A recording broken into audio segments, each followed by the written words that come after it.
No, I'm good. Okay. Yeah. All right, we're gonna go. We're speeding. Man, these pants are tight. Oh. Huh? Okay. In the latest episode of Top Chef, we paid homage to renowned architect Frank Lloyd Wright. The chefs worked in pairs to create dishes highlighting the duality seen in Wright's extraordinary structures.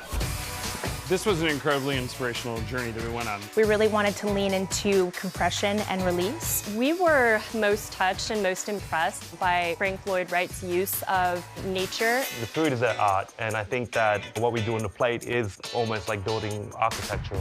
This week's guest judge, Buddha Loh, is a genius at creating architectural dishes. So I invited him here to show us what masterpiece he would have made. This is the Dish with Kish.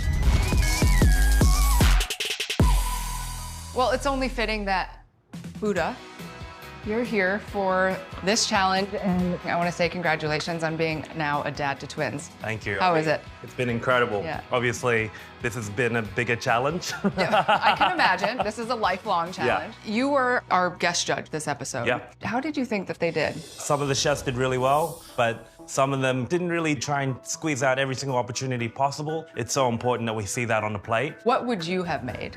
It's going to be called a Neapolitan Guggenheim. Great. Inspired by the Guggenheim. I love the circles that laid on top of each other. And then I was walking through Frank Lloyd Wright's house and I was realizing that his house actually had the colors of a Neapolitan style ice cream. And I'm like, this is going to really work. Let's get started. All right, let's do it. We need chocolate and butter. We're going to start getting that melted. Okay. And then we also need another double boiler for another white chocolate and cocoa butter. Once we get that done, we're gonna fill that into our tart shells. I'm gonna start whisking together egg yolks and some sugar until it turns pale. You're creating a bomb. Yeah. We're gonna get our milk and cream heated up. Okay. I'm putting you to work today. I'm happy to do it. So that's gonna be the base of our tart. Okay. That will then be the duality of that hot, cold element. So we're gonna make our ice cream base now. While we've got that going, I'm gonna start making my tart shells. If Stephanie could be so kind to bring me this tart shell mix and the tart shell molds. She can't hear you. Steph. Yes! Boo. The boo-boo? Boo-boo. Yeah. Wow. Chef. Wow, look at those. Truly a pleasure. Thank you, boo-boo. My eyelashes are gonna melt off over the stove. We need a strainer. Culinary. And a piping bag. And also another rubber spatula. And a piping And bag. another wooden spoon. And a gummy bear. And some French fries. I couldn't find French fries. You can make them. Yeah. Just kidding, I'm just I kidding. would love to. Okay, everybody, keep your sugars up. All right. Okay, cool. Hey, leave those, leave those. Oh, I'll go with them. Thank you very All much. right. For you, Chef. Lovely. And a piping bag. Oh my God. And a paddle attachment. We can't do anything. And that green lid so we can start molding. Yes. People ask me all the time, do you like to make desserts? And I was like, of course I like to make desserts. Yeah. Did you make a bunch of desserts for your elimination challenges? I made a lot of desserts.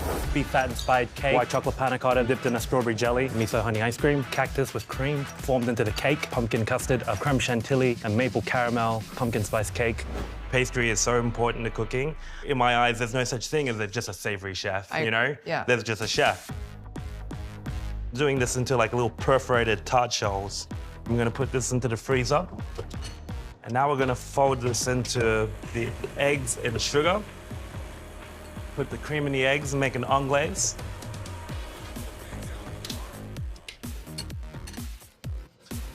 Yeah, the boiling's gonna cook it out. And what's good about it, it's also gonna make this whole process a lot faster as well, which is something that we need.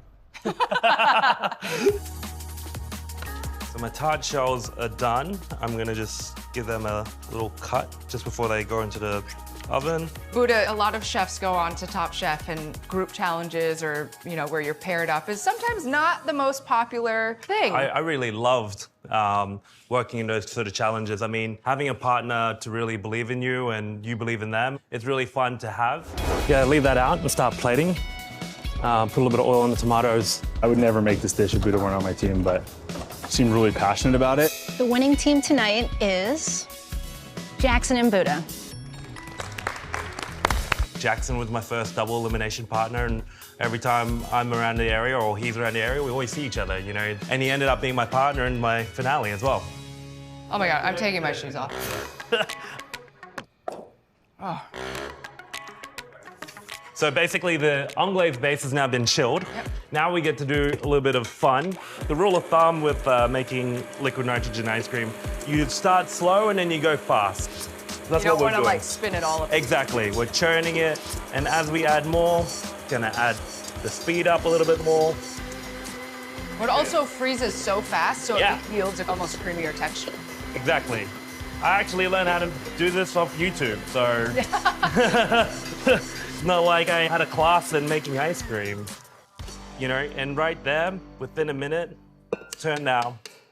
Our hot anglaise into ice cream. It's perfectly churned. Now I'm gonna put this into a lid. Many people might. This is a mold right now. A Cambro lid. Yeah, a Cambro lid. I mean, yeah, I am molding it into a shape, and I can add this one to my mold list.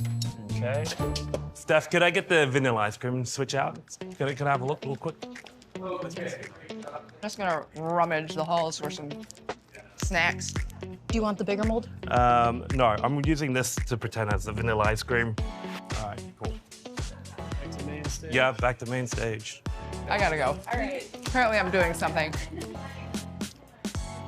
Great work, picking it up where we left off. All right, so we got some vanilla ice cream here. We're just gonna dip it into the white chocolate and cocoa butter, and that's gonna act like a nice, beautiful shell exterior of the dessert.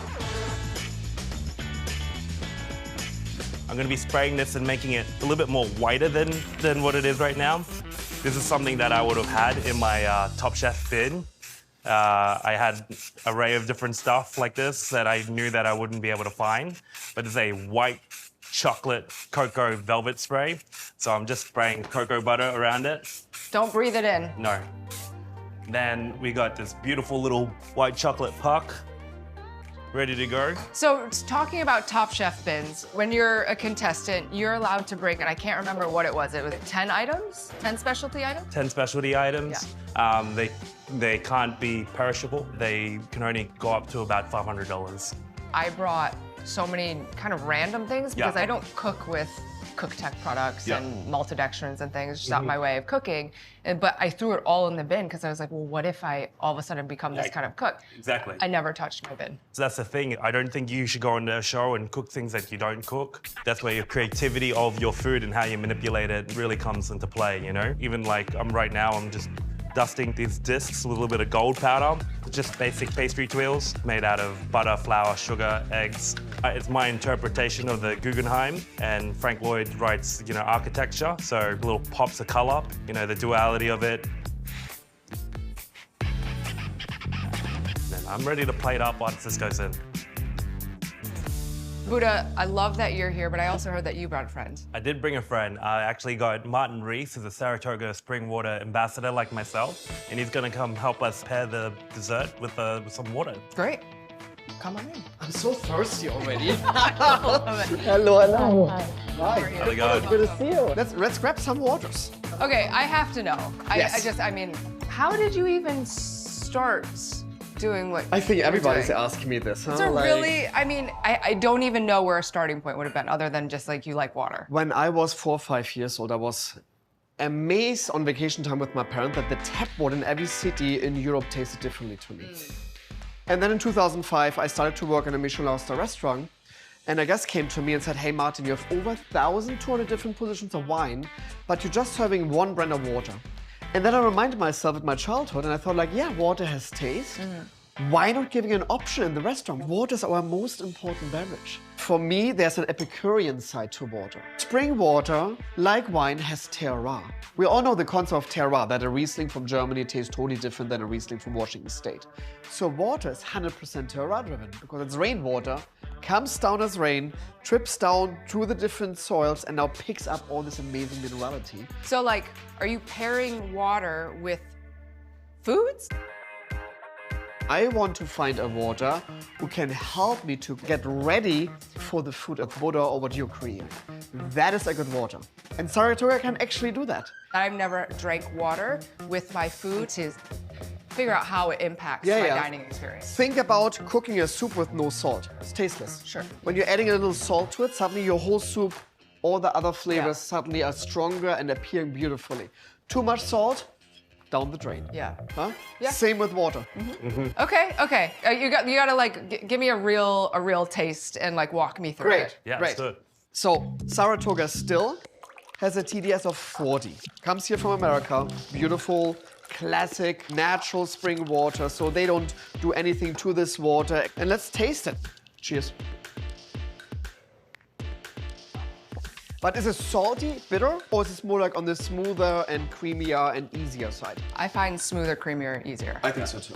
Because it doesn't have too much minerals. Yeah. Let's do some sparkling. Let's do And some the bubbles. thing with sparkling, I understand like the different levels and how big the bubbles are and how those land on your palate. There are some sparkling waters that I just particularly don't enjoy because it's too harsh, feels spicy to me, and it's too much. Small spicy. It's a medium bubbled water. I mean, I've been exploring cooking with Saratoga, and I mean, I can honestly see a complete difference. Every dish is based on water. Water is this starting point of good cuisine. Okay, perfect. Well, we're planning up 4, right? Yes. I'm going to be building little mini sculptures out of this dish here. To go on that, we're going to do a little cocoa disc. Just like Top Chef all over again. Yeah. Just people staring at you when you work. All flavors of the Neapolitan-style ice cream. I'm layering all these different sort of textures. I've been inspired by the circles at the Guggenheim, and that is my Neapolitan Guggenheim. Looks amazing. Which one do you want for beauty? There's this one. This one? Yeah. Oh, you're right there. Thank you. Thank Your you. tool? Thank you. Buddha, thank you very much you. for this I mean, beautiful That looks amazing. dessert. You should just go straight down, try and get all that texture in there. Oh, wow. Yeah.